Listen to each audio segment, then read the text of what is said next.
IT job కోసం try చేస్తున్నారా? Coding tutor లో ట్రైనింగ్ తో పాటు స్టైఫండ్ అండ్ 100% జాబ్ గ్యారంటీ. ప్రస్తుత రైట్ సున్నపు చెరువు వద్ద ప్రస్తుత పరిస్థితి ఇది. రోడ్డుకి ఇరువైపులా ఉన్నటువంటి కట్టడాలన్నింటినీ కూడా చెరువులకు ఆక్రమించి కట్టినటువంటి కట్టడాలన్నీ కూడా FTL బఫర్ జోన్ పరిధి అన్ని కూడా కూల్చివేస్తున్నారు. ఇప్పటి వరకు రోడ్డుకి రైట్ సైడ్ ఉన్నటువంటి కట్టడాలను కూల్చివేశారు. ఇప్పుడు లెఫ్ట్ సైడ్ ఉన్నటువంటి ఒక టిఫిన్ సెంటర్ పాన్ షాప్, అక్కడ అన్ని వస్తువులు కూడా అట్లనే ఉన్నాయి. పొద్దు నుంచి కూడా మేము చూస్తూనే ఉన్నాం. మాకు కనీసం ఒక ఇన్ఫర్మేషన్ కూడా ఇవ్వలేదు. ఖాళీ చేయడానికి టైం ఇవ్వకుండా సడన్ గా JCB మా వైపు తిప్పి మా మీదకి వచ్చారంటూ కూడా అక్కడ బాధితులు వారు ఆందోళన వ్యక్తం చేస్తున్నటువంటి పరిస్థితి, తీవ్ర ఆగ్రహానికి కూడా గురి చేస్తున్నటువంటి పరిస్థితి కనిపిస్తుంది. చూస్తున్నాం అక్కడ రేకుల షెడ్ అంతా కూడా పూర్తిగా కూల్చివేస్తున్నారు. ఆ షాప్ సంబంధించిన వాళ్ళు ఆందోళన వ్యక్తం చేస్తున్నారు. చెప్పకుండా అలా కూల్చేస్తున్నారు. కొంత టైం ఇచ్చిన మీ అందరూ సమానంగా తీసుకునేటోళ్ళం కదా అని చెప్పేసి వారు తీవ్రమైనటువంటి ఆగ్రహాన్ని వ్యక్తం చేస్తున్నటువంటి పరిస్థితి మనకు కనిపిస్తుంది. మొత్తం కూడా పూర్తిగా సున్నపు చెరువు ప్రాంతం వద్ద అయితే తీవ్ర ఉద్రిక్త వాతావరణం అయితే కనిపిస్తుంది. కాసేపటి క్రితమే అటు చెరువు పక్కన ఉన్నటువంటి రేకుల షెడ్లో నిర్మించుకున్నటువంటి బస్తీ వాసుల ఇళ్లు కూడా కూల్చివేస్తున్నారంటూ కూడా వారు కూడా పెట్రోల్ మీద పోసుకొని అఘాయిత్యానికి పాల్పడినటువంటి పరిస్థితి, ఆత్మహత్య ప్రయత్నం చేసినటువంటి పరిస్థితి కనిపించింది. సో ఇప్పుడు తాజాగా ఇటు సైడ్ టిఫిన్ సెంటర్ వద్ద ఉన్నటువంటి పరిస్థితి కూడా మనం చూస్తున్నాం. పూర్తిగా నేలమట్టం చేస్తున్నారు టిఫిన్ సెంటర్ని కూడా.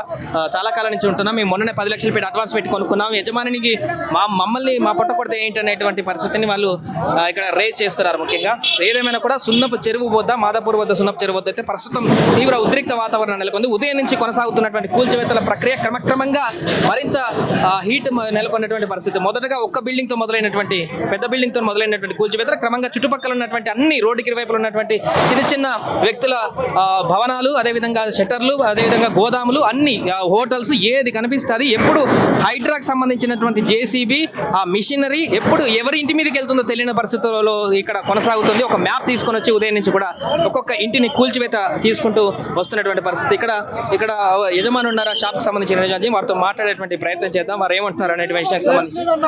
మేము కబ్జాదారులం కాదు, నా పక్కనే ఉన్నారు. 5 లక్షల అనుమతి తీసుకున్నాడు అన్న. మాకు అనుమతి ఇచ్చిన స్థానం మాకు అవసరం లేదు. మేము కబ్జాదారులం కాదన్నా. మేము ఏదో పంట పెట్టుకుని నడుపుకుని పేదలన్నా మా ఇంట్రెస్ట్ కి డబ్బులు తీసుకొచ్చి చేసినాం మనమన్నా. పక్కన ఓనర్ ఉన్నాడన్నా. ఓనర్ ఉన్నాడు. పోయిన నెల తగ్గిట మా దగ్గర 25,000 తీసుకున్నాడు. ప్రతి నెల జీతం కిరా తీసుకుని ఒక్కసారి మాకు చెప్తే ఓనర్ ఇక్కడ మా అనుమతి మాకు ఇస్తాం. అప్పుడు చెప్పొచ్చు కదా, ఇలా కూర్చున్నారు కాలు మీద కాలు వేసుకొని, ఎందుకు చెప్పలేదు? అప్పుడు ఉదయం నుంచి చుట్టుపక్కల చెప్పలేదా? చెప్పలేదు ఎవరు? नहीं बोले చెప్పలేదు. ये लोग अभी तक नाश्ता चाय पानी सब किए कहते हैं और कोई बोले नहीं कि बाबू तू खाली कर ले बोल के। बस ये है प्रॉब्लम। तकलीफ इन लोगों का ऑन प्लाट नहीं होता, रेंट वाला है। 10 मिनट बोला तो पूरा सामान निकाल लेता था। ये कहाँ से कि सोना रेहन रखते, गिरमी रखते, घर रेहन रख के बिजनेस करते, और ये बिजनेस करने के ऊपर इन लोगों को ये परेशानी हो गई। कम से कम इन्फॉर्मेशन देना था अभी कि बाबू यहाँ पे ये तुम्हारा डिसमेटल हो रहा है, ये खाली कर लो। खाली करने के बजाय इन लोग चाय बिस्किट में रह गए। ఉదయాన్నే చాయ్ బిస్కెట్ ఇక్కడ తీసుకున్నారు. पूरे चाय बिस्किट नाश्ता पूरे इधर करते करते बोले भी नहीं कोई। ये परेशानी है। अब ये बेचारे का हालत देखो, इन लोग मरने को रेडी है। मर के भी क्या होता, जिंदा रह के भी क्या होता, दोनों में भी परेशानी है। पूरे घर को रेहन रख करके लगाया सो ये बेचारे को देखो इधर, ये देखिए पूरा ये घर को रेहन लगा करके काम करा। మొత్తం 12 లక్షలు సార్. ఇప్పుడు కూడా బిల్లు ఉంది నా దగ్గర. అదండి मालूम है, घर रेहन रख करके काम करा सो ये लोग। ఏమైనా ఓనరా మేము దాన్ని పాన్ షాప్ ఒకటి చిన్నది, దాన్ని కూడా వచ్చి తీసేసారు. ఇప్పుడు సామాన్ కూడా మొత్తం వెళ్ళిపోయింది. దాంట్లో అడ్వాన్స్ కూడా వెళ్ళిపోయింది. దాంట్లో ప్రతి నెల రెంట్ కూడా తీసుకున్నారు.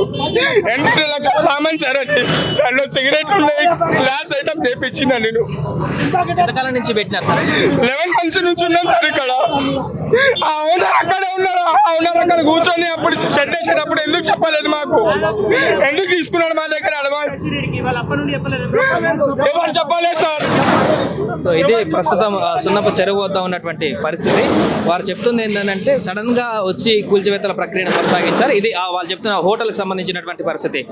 ఇట్లా పూర్తిగా ఈ హోటల్ ని కూల్చేస్తారు. సున్నపు చెరువు వద్ద మొదటగా రోడ్డుకు అవతల సైడ్ కూల్చారు ఉదయం నుంచి. ఆ తర్వాత లెఫ్ట్ సైడ్ ఇప్పుడు కూల్చివేత చేసినటువంటి పరిస్థితి.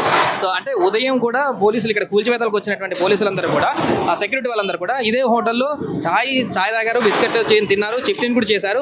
కనీసం మాకు ఒక చిన్న ఇంటిమేషన్ కూడా లేదు. ఖాళీ చేసే వాళ్ళగా సమానంగా సడన్ గా 5 నిమిషాల ముందు ఆ JCB తీసుకొని మా మీదకి వచ్చారంటూ కూడా ఆ హోటల్కి సంబంధించినటువంటి నడిపించేటువంటి వ్యక్తులు చెప్తున్నటువంటి పరిస్థితి. సో ఏదేమైనా కూడా క్షణాల్లోనే నేలమట్టం అయిపోయింది హోటల్కి సంబంధించి. ఇక్కడ పూర్తిగా ఏ క్షణాన్న ఏ బిల్డింగ్ కూలుతుందో కూడా తెలియనటువంటి పరిస్థితి ప్రస్తుతం కనిపిస్తుంది.